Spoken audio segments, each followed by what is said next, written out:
भारत का नाम आर्यावर्त जम्मूद्वीप भी है। भारत की राजधानी नई दिल्ली है। भारत के प्रधानमंत्री का नाम श्री नरेंद्र दास मोदी है। भारत के राष्ट्रीय गान जन गण मन है, जिसे रविंद्रनाथ टैगोर ने लिखा। भारत का राष्ट्रीय गीत वंदे मातरम जिसने बंकिम चंद्र चटर्जी ने लिखा।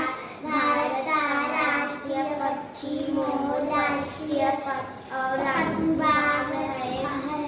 भारत का राष्ट्रीय पुष्प कमल, राष्ट्रीय फल आम, राष्ट्रीय वृक्ष बरगद है।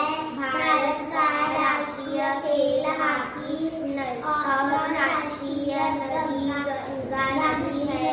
भारत में 28 राज्य और 8 केंद्र शासित प्रदेश है।